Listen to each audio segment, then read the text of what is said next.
পৃথিবীর মিশনটা আমি খুব সংক্ষিপ্ত আকারে যদি আপনাদেরকে বলি, আমি এখানে কাউকে ব্লেম করা, কে করছে কে না করছে না এগুলা বিষয় না। আমরা জাস্ট একজন ছাত্র হিসাবে, হাম্বল স্টুডেন্ট হিসাবে আমি কিছু ফ্যাক্ট তুলে ধরবো। এটা আপনারা যে আমার সাথে 100% একমত পোষণ করতে হবে এটা মানে না, মানে জরুরি না। This is not important that you people must agree with me 100 out of 100। আপনারা ডিসঅ্যাগ্রি করেন, বাট আমি বলবো ডিসঅ্যাগ্রিটা যেন ট্রু রিসার্চের পরে হয়।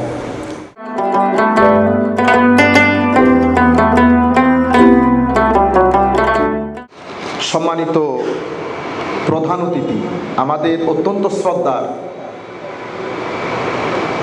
আপনাদের সকলের সুপরিচিত চট্টগ্রাম সরকারি কলেজের স্বনামধন্য এবং সম্মানিত অধ্যক্ষ মহোদয় অধ্যাপক মোহাম্মদ মুজাহিদুল ইসলাম চৌধুরী এবং আজকের এই অনুষ্ঠানের অন্যতম আলোচক, যিনি আমাদের পূর্বে অসম্ভব ইন্সপায়ারিং, আপনারা কতটুকু ইন্সপায়ার্ড হয়েছেন জানি না, কিন্তু আমি আমার দিকটাই যদি বলি, আমি অসম্ভব ইন্সপায়ার্ড। অসাধারণ আলোচনা ছিল, আপনারা সেভাবে খেয়াল করতে পেরেছেন কিনা আমি জানি না, তবে আমি আপনাদেরকে বিনয়ের সাথে অনুরোধ করব, প্রোগ্রামগুলো যেহেতু এখানে রেকর্ডেড হচ্ছে, আপনারা পারলে আরেকবার করে শুনে নেবেন। কিছু কিছু বক্তব্য মানুষের জীবন পরিবর্তনের হয়, কিছু কিছু বক্তব্য মানুষকে জমিন থেকে আসমানে নিয়ে ঠেকায়। আমি অনুরোধ করব আপনাদেরকে, আপনারা বক্তব্যটা আরেকবার শুনবেন এবং আমি বিশ্বাস করি এবং আই মিন ইট, এটা আপনাদেরকে ইন্সপায়ার করবে, এনকারেজ করবে। আমি আমার ভাষায় যদি বলি, ইট ওয়াজ অ্যান অ্যাস্টাউন্ডিং স্পিচ। আমাদের এর পূর্বে যিনি আলোচনা করেছেন, আমাদের অত্যন্ত স্নেহের বারিয়া দরবার শরীফের আমাদের মুফতি সাইফুল ইসলাম বারি সাহেব কিবলা, এগেইন অসাধারণ বক্তব্য ছিল। আল্লাহ রাব্বুল আলামিন দোয়া করি প্রত্যেকের ইলম, হিলম, হিকমতের মধ্যে যেন লক্ষ কোটি বরকত দান করেন। যদি এটা সেমিনার, যেহেতু আমরা সেই হেতু আমরা সেমিনারের বাইরের কিছু শব্দ ব্যবহার করতেছি, আপনারা আশা করি মাইন্ড করবেন না। আমাদের এখানে রয়েছেন আল ইত্তেফাক টেক্সটাইল লিমিটেডের সম্মানিত ডিজিএম সৈয়দ মোহাম্মদ কাউসার সাহেব সহ সম্মানিত অতিথিবৃন্দ, যারা যেখান থেকে আমাদের সাথে যুক্ত হয়েছেন, আমরা সকলের প্রতি সশ্রদ্ধ সালাম রাখছি। আসসালামু আলাইকুম ওয়া রাহমাতুল্লাহি তাআলা ওয়া বারাকাতুহু। সম্মানিত উপস্থিতি, এখানে একটা মিসআন্ডারস্ট্যান্ডিং হয়ে গেছে। আমি এমনিতে আমাদের ভাইকে বলেছিলাম যে আমি স্কলার, নলেজ এবং স্কলার্স, এটার উপর একটু কথা বলবো, কিন্তু সেমিনার টপিক যেহেতু এটা দেওয়া হয়েছিল, প্রিভেন্টিং এথিক্যাল ডিজাস্টার, তো আমি ওইভাবে বক্তব্যটা তৈরি করেছি। সুতরাং আমি এই সাবজেক্টের উপরই কথা বলি। পরবর্তীতে ইনশাআল্লাহ আল্লাহ যদি তৌফিক দান করেন আমরা ওভাবে চেষ্টা করব কথা বলার জন্য।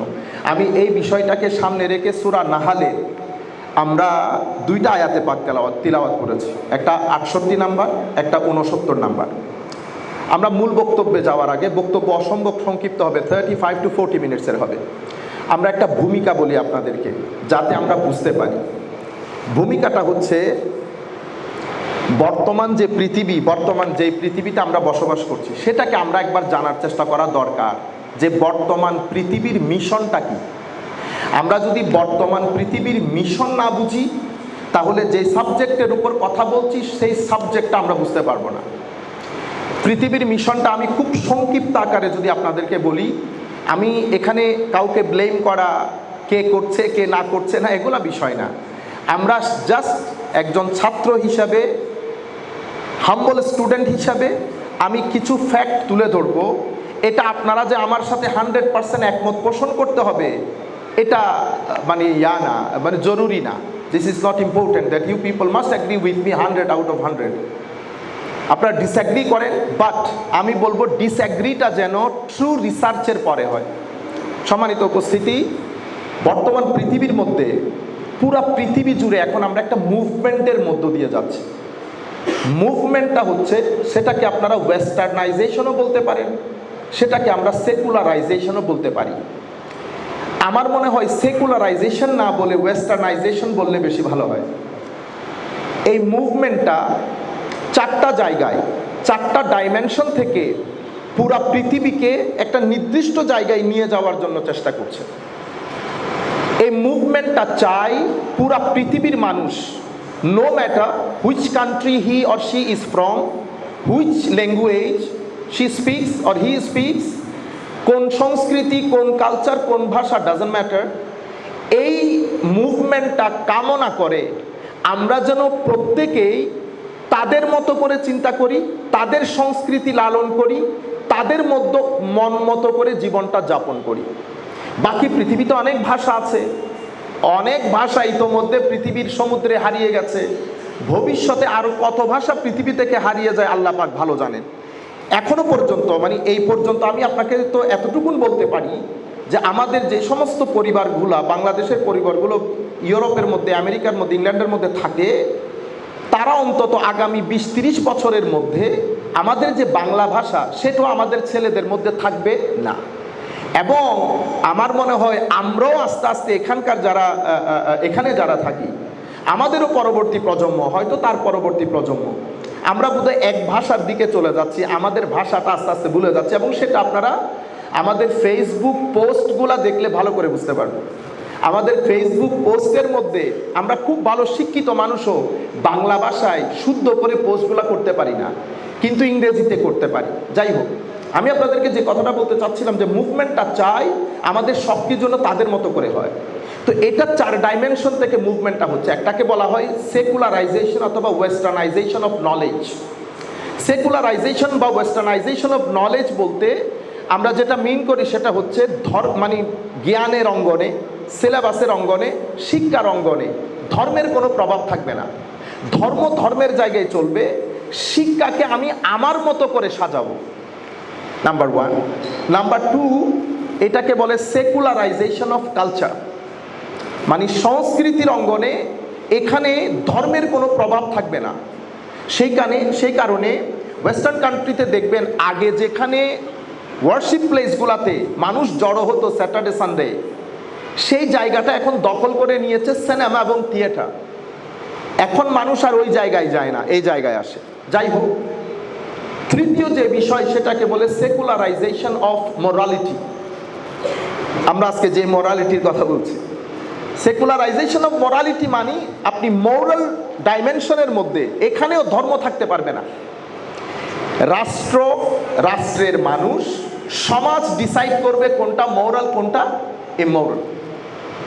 এখানে ধর্মের কোনো প্রভাব থাকবে না। চেঞ্জিং সিচুয়েশনের মধ্যে আমার এখনো মনে আছে ওয়েস্টার্ন কান্ট্রিতে এক সময় পার্লামেন্টের মধ্যে একটা বিল উঠেছিল,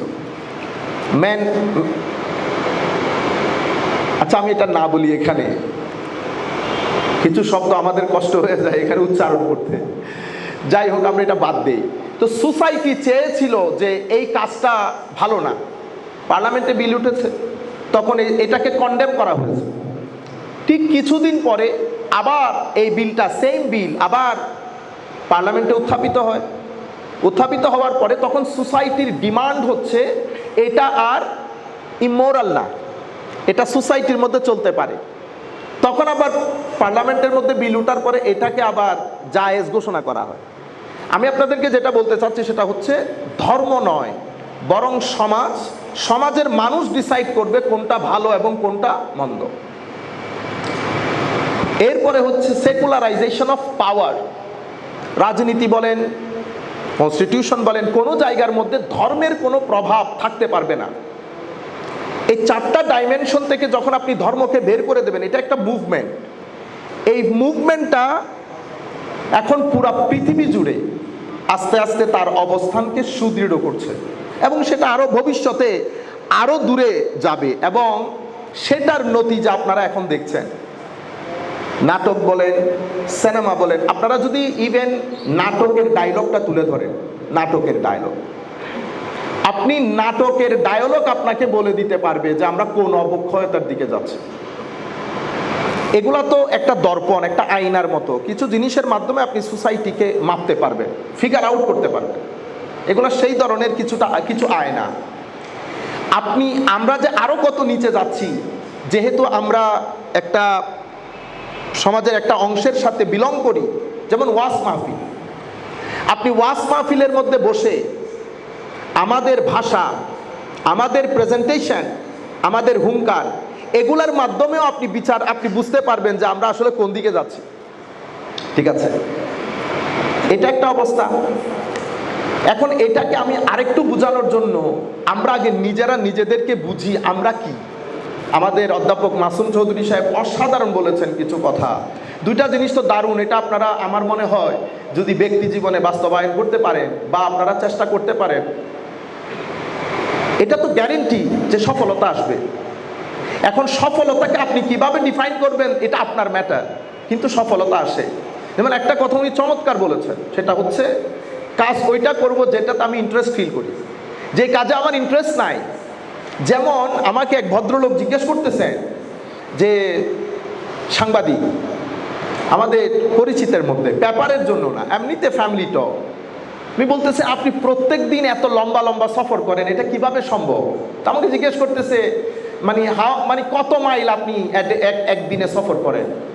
তখন আমি তাকে বললাম on average 300 to 400 Miles a day। তো আমাকে জিজ্ঞেস করতেছেন এটা কিভাবে সম্ভব?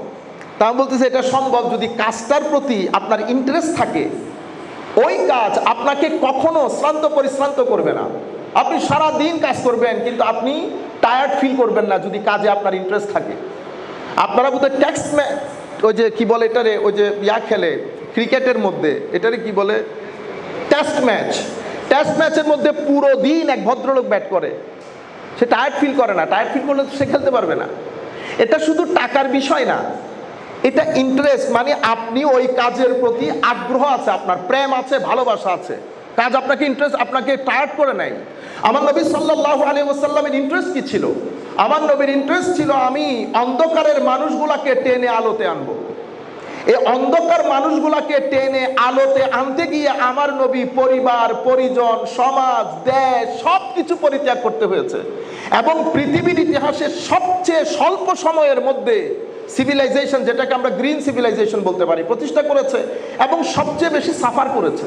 কিন্তু কোনো কিছু আমার নবীকে প্রতিবন্ধকতার সৃষ্টি করতে পারে না, বা আমার নবীকে সাল্লাল্লাহু আলাইহি ওয়াসাল্লাম কোনো জায়গা থেকে আমার নবীর যে অগ্রযাত্রা সেটাকে স্টপ করতে পারে নাই। কেন? আমার নবীর ইন্টারেস্টের কারণে। আপনি যখন ইন্টারেস্ট ফিল করবেন, আপনার সামনে শুধু একটা পথ খোলা থাকে, I must do it, I want to C how far I can go. এই জিনিসগুলো বড় ইম্পর্টেন্ট। যাই হোক, আমি বলতে চাচ্ছিলাম আমরা যদি নিজেদেরকে বুঝি, মানুষকে কিন্তু আল্লাহ অপরিসীম শক্তি দিয়ে সৃষ্টি করেছেন। মানুষ ইচ্ছে করলে যে কোনো মুহূর্তে যে কোনো জায়গায় সমাজ, পরিবার, রাষ্ট্র, সিভিলাইজেশনের গতি এবং কারসার পরিবর্তন করে দিতে পারে। এত অপরিসীম শক্তি দিয়ে আল্লাহ মানুষকে সৃষ্টি করেছেন। আল্লামা ইকবাল রহমতুল্লাহ আলাইহির আসরারে খুদি এবং জালালউদ্দিন রুমি রহমতুল্লাহ আলাইহির মাসনবী, আপনি এবং সুফিয়ায়ে কেরামের আরো অসংখ্য কিতাবাদির যদি মূল জায়গাটা আপনি খুঁজে বের করতে চান, তাহলে আপনি পাবেন মানুষের শক্তি। হুজুর গৌসুল আজম আব্দুল কাদের জিলানী বলেন, খাজা মাইনুদ্দিন চিশতি বলেন, ওনাদেরকে তো আমরা একভাবে প্রেজেন্ট করি। আপনারা ওইটা ছাড়া যদি আপনি মূল জায়গার মধ্যে আসেন, সমাজ পরিবর্তন এবং একজনের শিক্ষাকে লাখো মিলিয়ন মানুষের কাছে বন্টন করে দেওয়া এবং মিলিয়ন মাইলস পর্যন্ত থাকা। খাজা মাইনুদ্দিন বলেন, হুজুর গৌসুল আজম বলেন, ইমাম গাজালি বলেন, 500-600 হিজরির মাঝখানে এরা দুইজন, হুজুর ইমাম গাজালি এবং গৌসুল আজম আব্দুল কাদের আল জিলানী। তো 500-550 হিজরি বা 500 থেকে 600 হিজরি মাঝখানে হলে আজকে অনেক বছর হয়ে গেছে না? কিন্তু আপনি দেখেন এত বছর পরেও, এত সময়ের পরে এসেও, ওনারা এত দূরে থাকা সত্ত্বেও ওনাদের যে শিক্ষা দীক্ষা সেটা আমরা এখনো লালন করি, কথায় কথায় ওনাদেরকে স্মরণ করি। এটা কিন্তু মানুষের পাওয়ার। উনি চলে গেছেন কিন্তু ওনার শিক্ষা হারিয়ে যায় নাই, বরং প্রত্যেক দিন উনি নতুন করে জন্মগ্রহণ করছেন। প্রত্যেক মানুষ যখন হুজুর গৌসুল আজমের কোনো বিষয় নিয়ে, ইমাম গাজালির কোনো বিষয় নিয়ে গবেষণা করছেন, গবেষণা মানে কি? আপনি ওনাকে আবার নতুন করে জন্ম দেওয়া। উনি কিন্তু ক্ষয় হচ্ছেন না, উনি বাড়ছেন, উনি শক্তি সঞ্চয় করছেন। কি কারণে? ওনার ওই শক্তি আল্লাহ পাক জানেন ওটা কোন শক্তি। সেই কারণে আমরা মানুষ হিসেবে যদি মানুষকে বুঝতে পারি, এবং এটা অতীব গুরুত্বপূর্ণ। কেন? কারণ ওয়েস্টার্ন কান্ট্রির মধ্যে একটা দারুণ সাবজেক্টটা ওনারা এভাবে ডিল করেন, আর we physical being having spiritual experience, or we spiritual being having physical experience। মানে এখনো পর্যন্ত ওয়েস্ট ওইটার পিছনে আছে। আমরা মানুষরা, আমরা কি শুধুই শারীরিক হ্যাঁ, আমাদের কিছু স্পিরিচুয়াল এক্সপিরিয়েন্স, আধ্যাত্মিক অভিজ্ঞতা রয়েছে, আধ্যাত্মিক পথ চলা রয়েছে, কিন্তু আমরা আসলে কি? আমরা কি শুধুই শারীরিক? আমরা কি শুধুই স্পিরিচুয়াল? আমরা আসলে কি? এই ক্ষেত্রে কোরআনের যে শিক্ষা সেটা অসাধারণ। আমাদের ধর্ম শিক্ষা দিচ্ছে আমি শুধু ফিজিক্যালও না, আমি শুধু স্পিরিচুয়ালও না, আমি combination of both physical as well as spiritual. আমার মধ্যে আল্লাহ রাব্বুল আলামিন দুই শক্তি দান করেছেন, একটাকে আমরা বলি জিসম, আরেকটাকে আমরা বলি রূহ। জিসম এবং রূহ দুইটার সাথে দুইটা জগৎ জড়িত। আমি এখানে আপনাদেরকে একটা ফ্যাক্ট বলি, তো পূর্বে আমি বলেছি, আমি জানি না আপনাদের স্মরণে আছে কিনা। আমি এক জায়গায় একটা বক্তব্য দেওয়ার পরে আমাদের এক ভাই হয়তো ভুল বুঝেছেন, কারণ আপনি পুরো বক্তব্য যদি না শুনেন আপনি ভুল বুঝবেন, স্বাভাবিক।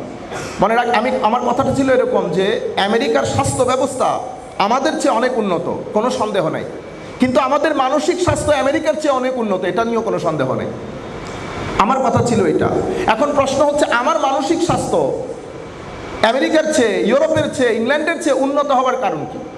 এখানে তো সরকারি কোনো ব্যবস্থাপনা না, এটা সরকারি ব্যবস্থাপনার কারণে হয় নাই, এটা শুধু হয়েছে আপনার ধর্মের কারণে, এটা শুধু হয়েছে আপনার এখানে, আপনার সমাজে কিছু, কারণ আমরা তো এনার্জেটিক বিইং, আপনি সোসাইটির মধ্যে শক্তি তো ছড়িয়ে ছিটিয়ে আছে, গুড অ্যান্ড ব্যাড, কিছু নেগেটিভ এনার্জি, কিছু পজিটিভ এনার্জি।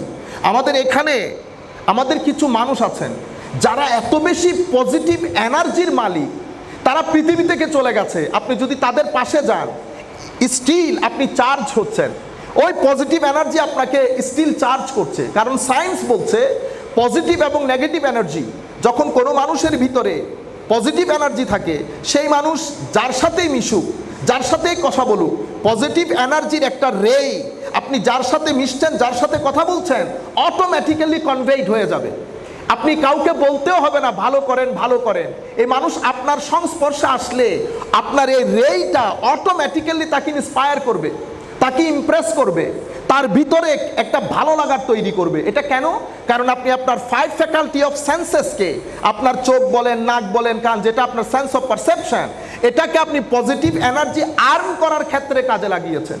আপনি চোখটাকে দিয়ে আপনি মা বাবাকেও দেখেছেন, সবুজও দেখেছেন, ব্রেইন দিয়ে চিন্তাও করেছেন, অর্থাৎ আল্লাহ 5 ফ্যাকাল্টি অফ সেন্সেস যে কারণে দিয়েছে সেটা আপনি পারফেক্টলি ওই দায়িত্বটা পালন করেছেন। As a result of this positive energy earn করতে করতে আপনার ভিতরের জগতের রূহ অনেক বেশি এনার্জেটিক হয়েছে। যেই এনার্জেটিক হয়েছে, উনি যার সাথে যাচ্ছেন, যার সাথে কথা বলছেন, এনার্জির যেহেতু কোনো ক্ষয় নাই, আমার শরীরের ক্ষয় আছে, আপনি ওনাকে কবরে শুইয়ে দিয়েছেন, আমরা বলি না 5 বছরেও ওনার কিছু হয় নাই, হওয়ার তো কথা না, কারণ মানুষের শরীরের ক্ষতি আছে, ক্ষয় হয়, কিন্তু মানুষের এনার্জি যেটা, সেটার তো ক্ষয় হয় না। As a result of this আপনি 5 বছর না 50 বছর পরে গেলেও আপনি ওই এনার্জি ওখানে পাবেন, এবং আপনি যদি ওখানে আশেপাশেও ঘুরেন আপনি অটোমেটিক্যালি এনার্জেটিক হবেন। এটা হচ্ছে কমনলি আন্ডারস্টুড একটা জিনিস। সেই কারণে আমাদের ঘরের মধ্যে অনেকে আমরা নামাজ পড়ি না বা আমরা ইসলাম প্র্যাকটিস করি না, কিন্তু আমার মা করেন, আমার বাবা করেন। আমার শুধু বিশ্বাসের কারণে আমি যখন মার সাথে বসে নাস্তা করি, বাবার সাথে বসে কথা বলি, আমার বাবার রেই অটোমেটিক্যালি আমাকে এনার্জেটিক করে। সেই কারণে আমরা বুঝতে পারি না। তো আমাদের এখানে মানসিক স্বাস্থ্য ভালো থাকার কারণ কি? মানসিক স্বাস্থ্য ভালো থাকার কারণ হচ্ছে আল্লাহ যেমন শরীরের জন্য নির্দিষ্ট কিছু বিধান বানিয়েছেন, অনুরূপভাবে রুহের জন্য বিধান বানিয়েছেন। শরীরের যেমন সুস্থতা অসুস্থতা আছে, রুহেরও সুস্থতা অসুস্থতা আছে। শরীরের যেমন নির্দিষ্ট একটা এনভায়রনমেন্ট দরকার, রুহেরও নির্ধারিত একটা এনভায়রনমেন্ট দরকার। এখন মেটেরিয়াল সোসাইটিতে, মানে এই আমরা বর্তমানে যে সোসাইটিতে বসবাস করছি, যেটাকে আমরা বলবো একেবারে অসম্ভব মেটেরিয়াল একটা সোসাইটি, এখানে স্পিরিচুয়ালিটির সেইভাবে কোনো কনসিডারেশন নাই, আমরা করি না। As a result of this আমাদের ভিতরের জগৎটার যে এনার্জি, সেটা আস্তে আস্তে আস্তে আস্তে শেষ হয়ে যাচ্ছে। এনার্জি যখন শেষ হয়ে যায়, স্বাভাবিকভাবে এটা দুর্বল হয়ে যায়। দুর্বল হয়ে গেলে আপনি অতিমাত্রায় ম্যাটেরিয়াল হয়ে যাওয়ার কারণে মানুষ ব্যালেন্সডলি যেভাবে চলা প্রয়োজন ছিল, চলা প্রয়োজনের মধ্যে মানব সোসাইটির মধ্যে, যেমন আপনি যখন আমরা থেকে আমিতে পরিণত হবেন, আমরা যখন আমি হয়ে যাবে, অটোমেটিক্যালি আপনার সোসাইটি থেকে কোঅপারেশন খতম হয়ে কম্পিটিশন শুরু হয়ে যাবে। আপনি যখন সোসাইটিকে উইর মধ্যে রাখবেন, আমরা, তখন সোসাইটির মধ্যে কোঅপারেশন থাকবে, কোঅপারেশনের মধ্যে লাভ থাকবে। ইমোশন থাকবে, একজনের সাথে আরেকজনের মেন্টাল সেন্টিমেন্টাল অ্যাটাচমেন্ট থাকবে। কিন্তু আপনি যখন সোসাইটিকে উই থেকে আয়ে পরিণত করবেন, আপনার এখান থেকে কম্পিটিশন খতম হয়ে যাবে, কোঅপারেশন খতম হয়ে যাবে, কম্পিটিশন শুরু হবে। যখন কম্পিটিশন শুরু হয় কোনো সোসাইটিতে, তখন সেই সোসাইটি লোভ, সেই সোসাইটিকে একেবারে চতুর্দিক থেকে এনভেলপ করে ফেলে। সোসাইটি যখন চতুর্দিক থেকে লোভের মাধ্যমে এনভেলপড হয়ে যায়, তো সোসাইটির মধ্যে আরো বেশ কিছু জিনিস, যেটাকে আমরা অ্যান্টি সোশ্যাল বিহেভিয়ার বলি, সোশ্যাল ক্রাইম বলি, এগুলা জেগে উঠে। আপনি এখন এগুলা যদি বন্ধ করতে চান, আপনাকে আবার পিছনে যেতে হবে, আপনাকে আইকে উইতে নিয়ে যেতে হবে, কম্পিটিশনকে কোঅপারেশনে নিয়ে যেতে হবে। এগুলা কখন হবে এই কাজ? এই যে আমি আই না আমি উই, এই যে আমি কম্পিটিশন করব না কোঅপারেশন করব, এই যে আমি লোভটাকে বাদ দেব, এই কাজগুলা করবেন কখন? যখন আপনার রূহ শক্তিশালী হবে, আপনি ভিতর থেকে স্পিরিচুয়ালি যদি এনার্জেটিক হন, এই বিষয়গুলো তখন আপনার কাছে ধরা দেবে। যদি আপনি স্পিরিচুয়ালি এনার্জেটিক না হন, তাহলে আপনি এই বিষয়গুলো আপনার কাছে ধরা দেবে না। আমি এখন এই পুরো প্যারাগ্রাফটাকে সামনে রেখে, আমার নবী সাল্লাল্লাহু, আমি আধুনিক দুনিয়ার মিশনও বুঝেছেন, আমার নবীও তো একটা মিশন দিয়েছেন। সেই মিশনটা কি? আপনি এখন আমার এই পুরো প্যারাগ্রাফটা সামনে রাখেন, এরপর আমার নবীর মিশনের দিকে আসেন। আমার নবী আমাদেরকে 4টা জায়গায় নবী সাল্লাল্লাহু আলাইহি ওয়াসাল্লাম কাজ করেছেন। আমাদেরকে বলেছেন, প্রথমে তোমাদের ডিউটি, তোমাদের রেসপন্সিবিলিটি টুয়ার্ডস ইয়োর ক্রিয়েটর। আমাদেরকে তো একজন বানিয়েছেন, তো যিনি বানিয়েছেন ওনার প্রতি আমাদের একটা দায়িত্ব আছে। আমি সংক্ষিপ্ত আকারে বলছি আপনাদেরকে, দায়িত্বটা আল্লাহ রাব্বুল আলামিন আমাদেরকে দুইভাবে সেট করেছেন। একটা হচ্ছে আমরা বলি না আল্লাহর উপাসনা করা, উপাসনা করব, ইবাদত করব, ওয়ারশিপ করব, এক। দুই হচ্ছে আল্লাহ রাব্বুল আলামিনের উপাসনার পরে আমরা দ্বিতীয় বিষয় আল্লাহর সৃষ্টির মহব্বত, অথবা এটাকে আপনি বলতে পারেন আল্লাহর সৃষ্টির সেবা। এই দুইটা জিনিস আমার নবী আমাদেরকে শিখিয়েছেন। এটা আমাদের দায়িত্ব আল্লাহর প্রতি। কারণ নতুবা স্পিরিচুয়ালিটি এবং আপনার physical, as a physical being এবং স্পিরিচুয়াল বিং, আপনি ব্যালেন্স রক্ষা করতে পারবেন না। তাইলে আল্লাহর প্রতি আমাদেরকে এটাও বলেন নাই যে দুই দায়িত্ব পালন করলে হবে, সেটা বলেন নাই। এরপরে রাসূল করিম সাল্লাল্লাহু আলাইহি ওয়াসাল্লামের প্রতি আমার দায়িত্ব উম্মত হিসেবে আমাদেরকে শিখিয়েছেন যে আল্লাহ রসুলের প্রতি আমাদের দায়িত্ব দুইটা। একটা হচ্ছে রসুলের সত্তার প্রতি আমরা যতটুকুন করতে পারি ততটুকুন মহব্বত, as much as we can মহব্বত, এবং রসুল করিম সাল্লাল্লাহু আলাইহি ওয়াসাল্লামের মাধ্যমে দেওয়া শিক্ষার আনুগত্য। তাইলে আল্লাহর মহব্বত, আল্লাহর ইবাদত, আল্লাহর সৃষ্টির সেবা, রসুলের মহব্বত, রসুলের আনুগত্য, দুইটা। এরপরে হচ্ছে আমাদের পৃথিবীতে যে মানুষগুলোর সাথে আমরা বসবাস করি, তাদের সাথে আমাদের সম্পর্ক কি হবে, এটা আমার নবী সাল্লাল্লাহু আলাইহি ওয়াসাল্লাম শিখিয়েছেন। কিভাবে শিখালেন? আমি একটা হাদিস বললে আপনারা বুঝতে পারবেন। হাদিসের মধ্যে আমার নবী সাল্লাল্লাহু, এটা হাদিসে কুদসি ছিল, আল্লাহ রসুল সাল্লাল্লাহু আলাইহি ওয়াসাল্লামকে ইরশাদ করা হয়েছে, আমার আল্লাহ রসুলকে অ্যাড্রেস করে বলছেন, হাবিব, যারা আপনার সাথে সম্পর্ক ছিন্ন করতে চায় তাদের সাথে আপনি সম্পর্ক জোড়া লাগিয়ে রাখবেন। You have to be connected with all those people around you. You cannot be disconnected. আপনি কানেক্টেড থাকতে হবে। তো ওনারা যদি কানেক্টেড থাকতে না চান, নবী সাল্লাল্লাহু আলাইহি ওয়াসাল্লামকে ইরশাদ করা হচ্ছে না, তারা কানেক্টেড থাকতে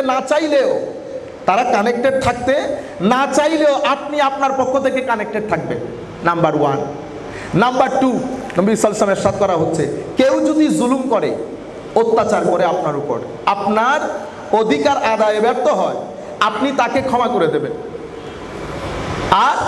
আর হচ্ছে মানুষের যে দুষ্ত্রুটি, সেটা আপনি ওভারলোক করবেন, দেখেও না দেখার ভান করবেন। তাইলে আপনি আর মানুষকে ক্ষমা করে দেওয়া, এটা আপনি সাথে রাখেন, তাইলে আমরা বুঝতে পারবো যে মানুষের সাথে আমাদের সম্পর্কটা কি রকম হোক, সেটা আল্লাহ রাব্বুল আলামিন কেমন চান। যেমন আমার নবী এক হাদিসের মধ্যে স্পষ্ট ভাষায় বলে দিয়েছেন যে মানুষের সাথে তোমরা তোমাদের ভাইদের সাথে যেভাবে আচরণ করো, তোমাদের আচরণ যেন মানুষের সাথে সেরকম হয়। তো এটা হচ্ছে টুয়ার্ডস আদার হিউম্যান বিং। এরপরে ওয়ার্ল্ড ভিউ কেমন হবে, পৃথিবীর সাথে আমাদের সম্পর্ক কেমন হবে? আমরা কি পাহাড়ে চলে যাব? না।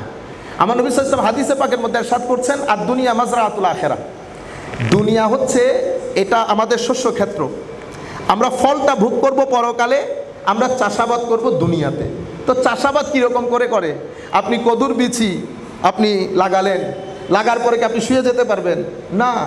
আমার আগে কদু বিচি যেটা ডিসাইড করব সেটা আমরা ভালো জাতেরটা ডিসাইড করব না, এরপরে লাগাবো, এরপরে পানি দেব, লুক আফটার করব, এরপরে আনওয়ান্টেড যদি কোন যেটাকে আপনার আগাছা বলেন এটাকে আমি আপরুটেড করব। তাহলে আপনি এই পুরা কাজগুলোর সাথে আপনার ঘাম জড়িত, মেধা জড়িত, আপনার কষ্ট জড়িত। তাইলে দুনিয়ার সাথে আমাদের সম্পর্কটা হবে মেধার, দুনিয়ার সাথে আমার সম্পর্ক হবে কষ্টের, মানে এফোর্ট করা, স্ট্রাগল করা। দুনিয়ার সাথে আমার সম্পর্ক হবে সোয়েটিংয়ের। আপনি এখন সব কিছু বাদ দিয়ে যদি মসজিদের মধ্যে ঢুকে বসে থাকেন তাবলীগের নাম দিয়ে, তাহলে তো আপনি ওয়ার্ল্ড ভিউ ম্যানেজ করতে পারেন না, আপনি কোনো একটা জায়গার মধ্যে ড্যামেজ হয়ে যাবে। আপনি দেখেন 2-3টা জিনিস কোরআনে পাকের মধ্যে, 2-3টা প্রফেশনের, যে 2-3টা প্রফেশনের কথা উল্লেখ করা হয়েছে, প্রত্যেক প্রফেশনের মধ্যে ঘাম, মেধা এবং আপনার শারীরিক চেষ্টা প্রচেষ্টা জড়িত। কোরআনে পাকের মধ্যে তেজারতের কথা বলা হয়েছে, হাল আদুল্লুকুম আলা তিজারা। তেজারা মানে ব্যবসা। ব্যবসা আপনি কি মনে করেন আপনি মেধা ছাড়া আরেকজনের পকেটের পয়সা আপনার পকেটে আনবেন, এমনিতে নিয়ে আসতে পারবেন? এটার সাথে মেধা জড়িত, রাত দিনের কর্ম জড়িত। সেনা মানে ইন্ডাস্ট্রি, কোরআনে পাকের মধ্যে যেই কথাগুলো উল্লেখ আছে। কৃষিকাজ, কৃষিকাজ আপনি অসম্ভব ঘাম জড়ানো কাজ। তাইলে পৃথিবীর সাথে আমার সম্পর্ক কেমন হবে? তো পৃথিবীর সাথে আমার সম্পর্ক হবে ঘাম ঝরানোর, স্ট্রাগলের, এফোর্টের, এবং আমি মেধা খরচে। এখন আমি এগুলা বাদ দিয়ে যদি অন্য কাজ করি অথবা ধর্মটাকে অন্যভাবে ইন্টারপ্রেট করার চেষ্টা করি, তাহলে এখানে ড্যামেজ হবে, যেটা হচ্ছে। তাহলে আমার নবীর মিশনের কাজ 4টা, আল্লাহর সাথে, নবীর সাথে, দুনিয়ার সাথে, মানুষের সাথে। এই 4টা জিনিস যদি আপনি চালাতে চান, তো আপনি spiritual as well as physical, এই 2টা জিনিসকে সমানভাবে সামনের দিকে নিয়ে যেতে হবে। নতুবা আমরা আমাদের যে মূল কাজ সেটার সাথে আমরা পেরে উঠব না। আমার বক্তব্য একেবারে শেষের দিকে। এখন যেহেতু আজকের অবক্ষয়ের কথা এসেছে, এখন অবক্ষয় জিনিসটা কি মনে রাখবেন? অবক্ষয় এবং মূল্যবোধ, আমরা একটা মূল্যবোধ বলি না ভ্যালিউ, আর একটা অবক্ষয় বলি ডিগ্রেডেশন। মূল্যবোধ এবং অবক্ষয় একটা আরেকটার অপোজিট শব্দ। অবক্ষয় কখন হয়? আমরা স্বাভাবিকভাবে উত্তর দিলে একেবারে প্লেন, মানে সহজ উত্তর, যখন ভ্যালিউর অভাব হয়। এখন ভ্যালিউ কি? আমি অনেক লম্বা কথা, একেবারে যেহেতু সময় অনেক সংক্ষিপ্ত, 4-5 মিনিট আছে। যখন দেখবেন আপনার জীবন থেকে নিয়মানুবর্তিতা অথবা দায়িত্ববোধ বলতে পারে, দায়িত্ববোধ আপনার জীবন থেকে নিষ্ঠা খতম হয়ে গেছে, দায়িত্ববোধ খতম, নিষ্ঠা খতম হয়েছে, এবং আপনার জীবন থেকে ধৈর্য, শিষ্টাচার, ডিসিপ্লিন, পারস্পরিক শ্রদ্ধা এবং মমত্ববোধ। আমি আবার বলছি, যখন আপনার জীবন থেকে দায়িত্বশীলতা, দায়িত্ব যখন পালন করবেন সেটা যদি নিষ্ঠার সাথে না হয়, নিষ্ঠার মধ্যে যদি সততা না থাকে, দায়িত্ব, নিষ্ঠা, সততা সব আছে, ধৈর্য নাই, হবে না। এটা একটার সাথে একটা ইন্টারলিঙ্ক। দায়িত্ব পালন করবেন নিষ্ঠার সাথে, সততার সাথে, অতঃপর ধৈর্যের সাথে, আবার সব কিছু আছে, আপনার আরেকজনের প্রতি মমত্ববোধ নাই, প্রেম নাই, সব কিছু আছে কিন্তু ডিসিপ্লিন নাই, হবে না। এই সব কিছু মিলে আপনার ভ্যালিউটা তৈরি হয়।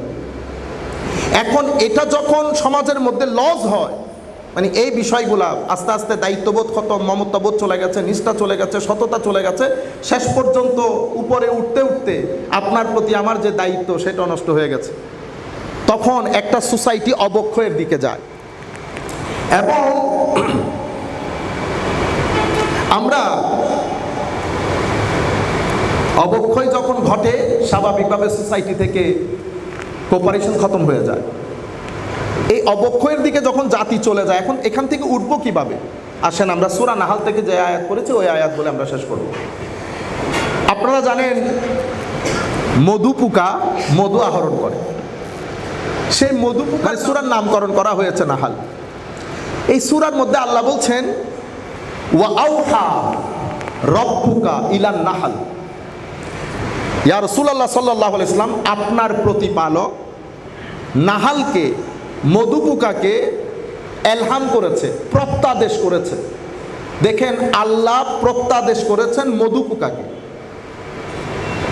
আমাদের আমাদের সামনে আমরা মধুপোকা তো একেবারে মানে আমরা বলবো না নাথিং, কোনো কিছুই না, কিন্তু আল্লাহ মধুপোকাকে প্রত্যাদেশ করেছে। কেন?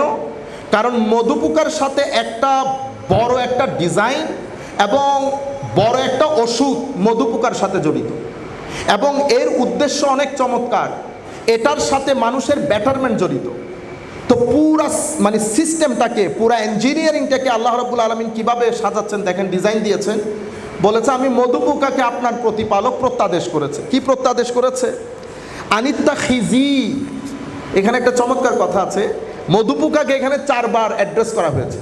আচ্ছা, এটা আমি পরে বলি, আগে আমি সরাসরি আপনাদের কাছে এই পুরাম বক্তব্যটা তুলে ধরি যেহেতু সময় সংক্ষিপ্ত। আনিত্তা খিজি মিনাল জিবারি বুয়ুতা ওয়া মিনাশ শাজারি ওয়া মিম্মা ইয়ারশুন। মধুপোকার সাথে যেহেতু একটা ভালো উদ্দেশ্য জড়িত, প্ল্যান প্রোগ্রামিং জড়িত, মানুষের ব্যাটারমেন্ট জড়িত, সে কারণে মধুপোকাকে বলা হচ্ছে তুমি কাজ করিও, তুমি ঘর বানানোর সময় যত্রতত্র ঘর বানাইও না, যেখানে মন চাই ঘর বানাইও না। তুমি 3টা জায়গা বেছে নিবা ঘরের জন্য, হয় পাহাড়, নয় বৃক্ষ, নতুবা মানুষের ছাদ। 3টাই কিন্তু উপরের জিনিস, ভালো জিনিস। এবং আপনি যদি গাছের কথা বলেন অথবা উপরের কথা বলেন, পাহাড়ের কথা বলেন, 3টাই কিন্তু স্বাস্থ্যকর জায়গা, যেখানে সব দিক থেকে ন্যাচারাল বিউটি সহ বাতাস, আর অনেক কথা আছে, আমি সংক্ষিপ্ত আকারে বলতে পারছি না আপনাদের। 3টা জিনিস, 3টা জায়গা মধুপোকার জন্য নির্ধারণ করে দিয়েছে, এখানে মধুপোকা ঘর করবে। এরপরে কি করবে? সুম্মা কুলি। মধুপোকাকে এরপরে বলছে এরপরে তুমি খাবে। প্রত্যেকে খাবো। আমি কি যেখানে সেখানে বসবো? মন্দ জায়গা, পচা জায়গা। আপনি দেখেন অন্যান্য পোকাগুলো মন্দ জায়গায়ও বসে, পচা জায়গায়ও বসে, মধুপোকা কিন্তু পচা জায়গায় বসে না। কারণ আল্লাহ রাব্বুল আলামিন বলছেন তুমি সব জায়গায় বসতে পারবে না, তুমি শুধু ভালো জিনিসগুলা, ফলের ভালো জিনিসগুলা সাক করে মিনকুল্লি সামারাত। এরপরে বলছে ফাসলুকি সুবুলা রব্বিকি জুলুলা। তুমি প্রত্যেক ফল ফ্রুট থেকে ভালো জিনিসটা, জুসটা সাক করবে, সাক করে তাহলে খাবে কোনটা? ভালো জিনিস, হালাল জিনিস, এবং প্রত্যেক ফুলের চমৎকার জিনিসটা তুমি সাক করবা, নাম্বার 1। নাম্বার 2 হচ্ছে এরপরে তুমি যখন চলাচল করবা তোমার নেভিগেশনটা ঠিক রাখবা, সব জায়গার মধ্যে ডানে বামে না। ফাসলুকি সুবুলা রব্বিক। তুমি যখন চলবা, তোমার রব তোমার জন্য নির্দিষ্ট রুট তৈরি করেছে, সেই রুটগুলা ভদ্রতার সাথে, নম্রতার সাথে, শৃঙ্খলার সাথে তুমি সেই রুটগুলো অতিক্রম করবা। তাইলে ঘর বানানোর জন্য ডাইরেকশন আছে, কি খাবে সেটার জন্য ডাইরেকশন আছে, এবং কিভাবে চলবে, চলার ক্ষেত্রে 2টা কথা বলেছে, একটা হচ্ছে ভদ্রতা আর একটা হচ্ছে নিয়মানুবর্তিতা। এই 2টা জিনিসের মাধ্যমে তুমি তোমার রবের পক্ষ থেকে নির্ধারিত রাস্তায় চলবে, রবের পক্ষ থেকে নির্ধারিত রাস্তায় চলার পরে জুলুলা। এরপর আল্লাহ বলছেন ইন্না ফি যালিকা লাআয়াতিন লিকাওমি ইয়াতাফাক্কারুন। এটা বলার পরে কোরআন সংক্ষিপ্ত আকারে বলছে তোমরা যদি এই পুরা প্রসেস নিয়ে চিন্তা করো তো যারা চিন্তাশীল ব্যক্তি তাদের জন্য নিদর্শন রয়েছে। এই আয়াত আমি সহ বাংলাদেশ, ইন্ডিয়া, পাকিস্তান, শ্রীলঙ্কা, পুরা ওয়ার্ল্ডের উলামায়ে কেরাম কোটি মর্তবা পড়েছে, কেউ কিন্তু এখান থেকে নিদর্শন গ্রহণ করতে পারে নাই। এই আয়াত পড়ে কারো মুখে কিন্তু সুবহানাল্লাহ আসে নাই। কেন? কারণ আয়াতের অর্থ আমরা কেউ বুঝি নাই। কিন্তু একই আয়াত ডক্টর গ্যারি মিলারের কাছে যখন গেছেন, কানাডিয়ান অনেক বড় ম্যাথমেটিশিয়ান, এবং আমার মনে হয় মানে হয় না মানে আনচ্যালেঞ্জ ডিবেটর, তার সামনে গিয়ে কেউ ডিবেট করবে এটা বড় অসম্ভব বিষয়। ওনার বন্ধুরা ওনাকে কোরআন শরীফ দিয়ে বলেছেন তুমি একটা কাজ করে এটা পড়ে দেখো এখানে কোনো ভুল আছে কিনা, এখান থেকে যদি ভুলটা বের করতে পারো, হিস্টোরিক্যাল, ম্যাথমেটিক্যাল, তুমি ভুল বের করতে পারলে মুসলমানদের জন্য এটা টাফ হয়ে যাবে। তো দিয়েছেন ভুল বের করার জন্য। এই ভদ্রলোক যখন সূরা নাহালের আয়াত পড়েছে, আয়াত পড়ার পরে উনি বলেছেন সুবহানাল্লাহ, ওনার ভাষায় সুবহানাল্লাহ বলার পরে বলতেছেন আই কুডন্ট স্লিপ। দেখছেন উনি যে কথাগুলো বলতেছেন সেটা কিন্তু আমার মুখ দিয়ে বের হয় না, আমি তো সোয়াবের নিয়তে বলছি 10 বার সোয়াব, কিন্তু উনি বলতেছেন আমার ঘুম হারাম হয়ে গেছে। তো আমার কাছে পাগলামি না, বেকুব। কোরআন শরীফের এতগুলো আয়াতে ঘুম হারাম হয় না, তুমি এই 2 আয়াত পরে ঘুম হারাম হয়ে গেছে। সেই কারণে আল্লাহ বলেছেন ইন্নামা ইয়াখশাল্লাহা মিন ইবাদিহিল উলামা, বান্দাদের মধ্যে আলেমরাই আল্লাহকে ভয় করেন। এখন দেখছেন এই আয়াত পরে আমার মনে কিন্তু ভয়ের সঞ্চার হয় নাই, গ্যারি মিলারের মনে ভয়ের সঞ্চার হয়েছে। তাহলে বোঝা যাচ্ছে আল্লাহ রাব্বুল আলামিন আলেম মানে শুধু আমাকে বুঝাই নাই, আলেম মানে এখানে সায়েন্টিস্টরাও আছেন, আলেম মানে এখানে সায়েন্টিস্টরাও আছেন, বিজ্ঞানী। ওনাকে যখন জিজ্ঞেস করা হয়েছে ঘুমাইতে পারলেন না কেন, তো আমি ঘুমাইতে পারি নাই। এই আয়াতের মধ্যে মধু পোকাকে আল্লাহ 4 বার অ্যাড্রেস করেছে। God has addressed 4 times in these 2 verses. 4 বারের মধ্যে 4 বারই অ্যাড্রেস করার সময় লফজ মানে শব্দ যেটা ব্যবহার হয়েছে সেটা স্ত্রীলিঙ্গ। বলে যে মধু পোকার মধ্যে যে স্ত্রীলিঙ্গ আছে সেটা আমরা জানতে পেরেছি 60-70 বছর আগে, 1400 বছর আগে সেটা মুহাম্মদ সাল্লাল্লাহু আলাইহি ওয়াসাল্লাম জানার কথা না। তো উনি কেমনে জানলেন যে এখানে স্ত্রীলিঙ্গ আর পুল্লিঙ্গ আছে? এটা একটা বিষয়। আরেকটা বিষয় হচ্ছে মধু আহরণের টোটাল প্রসেসটা মধু পোকার মধ্যে শুধু মহিলারাই করেন, এটা তো আমরাও জানতে পেরেছি 60-70 বছর আগে। এটা তো কোরআনের জানার কথা না। শুধু এই আয়াত আল্লাহ বলেছেন কি আয়াতের আখেরে, ইন্না ফি যালিকা লাআয়াতিন লিকাওমি ইয়াতাফাক্কারুন। সায়েন্টিস্ট হিসেবে যারা গবেষণা করবে তাদের কাছে এই 2 আয়াতের মধ্যে আল্লাহর অস্তিত্বের নিদর্শন আছে। সেই কারণে ডক্টর গ্যারি মিলার মুসলমান হয়েছেন এবং নাম দিয়েছে উমর মিলার। আমি আপনাদেরকে বলতে চাচ্ছি, দেখেন 2 চোখ 2 ধরনের। আমার চোখ আমি সোয়াবের নিয়তে পড়েছি, আমি কারিয়ানা করে পড়েছি, কিন্তু এখানে আল্লাহ একটা অর্থ মানুষের কাছে কনভে করতে চাচ্ছেন। সেই আয়াতের অর্থটা না আমি কনভে করতে পেরেছি না আপনি পেরেছেন। কে পেরেছে? সায়েন্টিস্ট।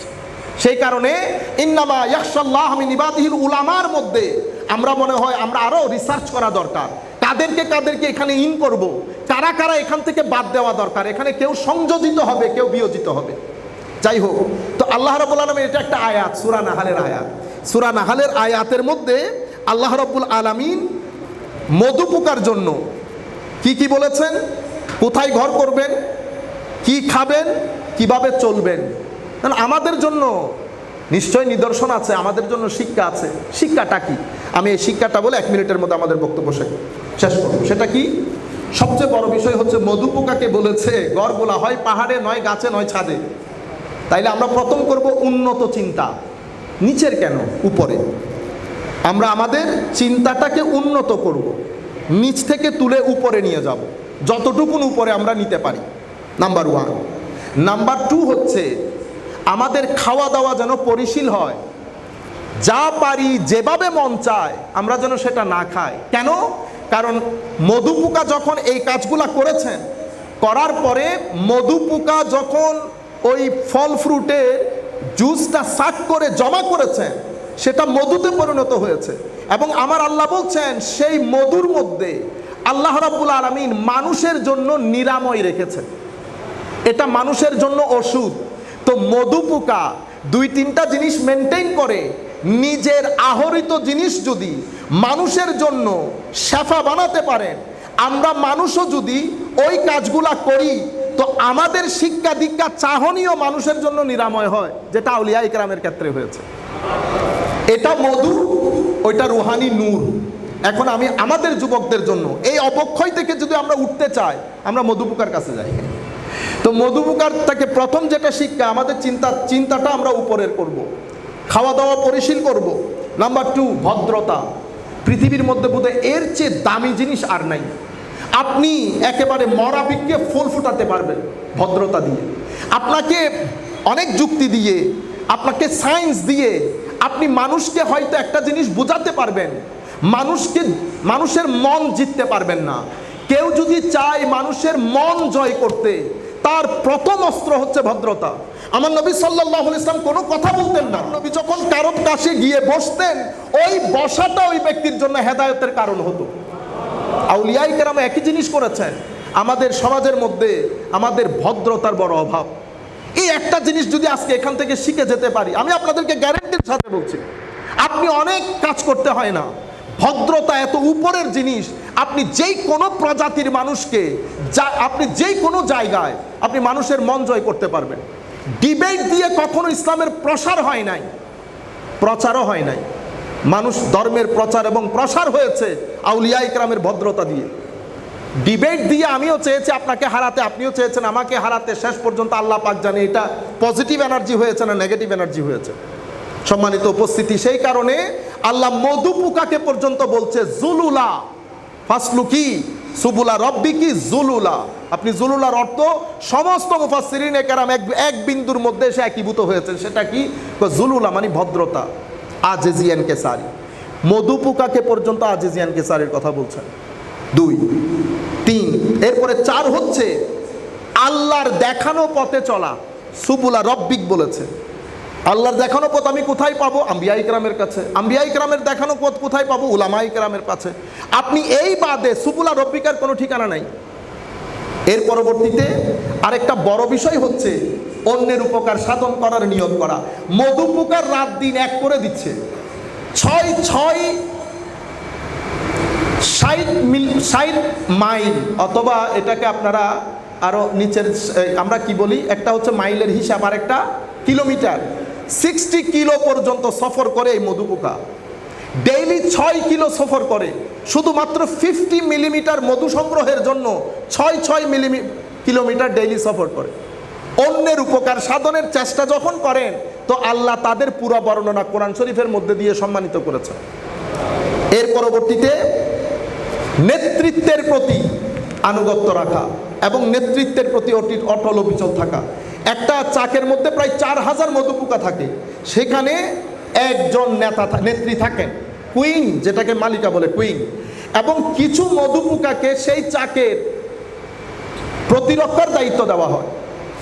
বিজ্ঞান বলছে যাকে যেই দায়িত্ব দেওয়া হয়েছে কোনো মধু পোকা কখনো তার দায়িত্বের বাইরে যায় না। এটা হচ্ছে নেতৃত্বের প্রতি আনুগত্য। এর পরবর্তীতে দায়িত্বের প্রতি সিনসিয়ার থাকা। মধু পোকা, বিজ্ঞান বলছে, তারা একটা নির্দিষ্ট সময়ে বের হয়। 10টা মানে 10টা, দিস ইজ নট 11 o'clock। 3টা মানে 3টা। তাদের নির্দিষ্ট সময় বের হবে, নির্দিষ্ট রুটে বের হবে, কেউ ডান বাম যাবে না, কাউকে ডিস্টার্ব করবে না, নির্দিষ্ট কাজে যাবে, কাজ থেকে ফেরত আসবে। এর পরবর্তীতে পরিশ্রমী হওয়া। আমাদের এখানে তো আমরা বেশিরভাগ সময়, আমি যদি আমাদের ছেলেদেরকে বলি, বেটা আপনারা মিনিমাম ডেইলি 3 ঘন্টা ফেসবুকে থাকেন, এর চেয়ে ওয়েস্টিজ আল্লাহ দুনিয়ার মধ্যে আর নাই। অপচয়, সময় অপচয় করিয়েন না। যে ব্যক্তি সময়কে অপচয় করে পৃথিবীতে সবচেয়ে মানে দুর্ভাগ্য, unfortunate human being, the one who West his time. সময় অপচয় করবেন আপনি, এক সময় আপনি পৃথিবীতে মানে হয় না, আপনি ওই যে একটা নির্দিষ্ট একটা শব্দ আছে, মানে আপনি শুধু পৃথিবীতে আছেন মানুষকে ডিস্টার্ব করার জন্য, নাথিং এলস। আমি আপনাকে বলছি ফেসবুক দেখেন, T20 দেখেন, কিন্তু T20-র উপর মরে যায় না একটা নির্দিষ্ট সময় পর্যন্ত। আপনি ঘন্টার পর ঘন্টা বসে T20 কেন দেখবেন? এটা তো পৃথিবীর জন্য অসম্ভব লজ্জাস্কর। আমি ওয়েস্টার্ন কান্ট্রি, আমি মাঝে মধ্যে ইচ্ছে করে আমি বলি, আমি আমার শিক্ষককে বলেছি, আমি বলছি আমার ইচ্ছে করে আমি থুতু ছিটাই আপনাদের মুখে। হাউ ডিয়ার আপনি একজন অক্সফোর্ডের প্রফেসরকে পুরো বছরে যেই বেতন দেন, সেই বেতন একজন ফুটবল প্লেয়ারকে আপনি সপ্তাহের মধ্যে দিয়ে দেন। এর চেয়ে দুর্ভাগ্য, এর চেয়ে লজ্জাস্কর, এটা থুতু ছিটানোর মতো। বল একটাকে লাথি মেরে মেরে আপনি সপ্তাহের মধ্যে যে বেতন ড্র করেন, সেটা একজন অক্সফোর্ডের প্রফেসরকে পুরো বছরে দেন না। এটা পৃথিবীর জন্য দুর্ভাগ্যজনক। নৈতিক অবক্ষয় সব জায়গার মধ্যে অবক্ষয় ঘটেছে। আমরা সবাই মিলে এই অবক্ষয়কে অ্যাপ্রিসিয়েট করছি। আমি রাষ্ট্রের পক্ষ থেকে শুরু করে পরিবার, সমাজ, আমরা সবাই এটাকে অ্যাপ্রিসিয়েট করছি। যাই হোক, পরিশ্রমী হওয়া এবং ধৈর্যের সাথে যা কাজ করবেন সেটার মধ্যে অটল অবিচল থাকা, সৃষ্টির বিভিন্ন বিষয়ে গঠনমূলক রিসার্চ করা, গবেষণা করা। ইন্না ফি যালিকা লাআয়াতিন লিকাউমিন ইয়াতাফাক্কারুন। আমি আপনারা যদি সূরা নাহালের এই 2টা আয়াত নিয়ে ঘরে বসে আরো চিন্তা করেন, আরো অনেক জিনিস আপনারা বের করতে পারবেন। তখন কি হবে? আমার মধ্যে যদি এই কোয়ালিটিটা থাকে, তো ফিহি শিফাউল লিন্নাস। আমার যা কিছু আমি আবিষ্কার করব, যা কিছু আমি সোসাইটিকে দেব, যা কিছু সোসাইটির সাথে আমি বিনিময় করব, প্রত্যেক কিছুর মধ্যে মানুষের নিরাময় থাকবে, শেফা থাকবে। আল্লাহ রাব্বুল আলামিন আমাদের হামিয়া নাসির হোক। আমি আবারও ধন্যবাদ, কৃতজ্ঞতা, মুবারকবাদ জানাচ্ছি, শ্রদ্ধা জানাচ্ছি আমাদের 2জন হাইলি ডিস্টিংগুইশড গেস্ট রয়েছেন, যারা এতক্ষণ বসে আমাদের বক্তব্য শুনেছেন। এটা আমাদের জন্য অনেক ইন্সপায়ারিং। আবারও ধন্যবাদ, মুবারকবাদ জানিয়ে আমরা আমাদের বক্তব্য শেষ করছি। আসসালামু আলাইকুম ওয়া রাহমাতুল্লাহি তাআলা ওয়া বারাকাতুহু।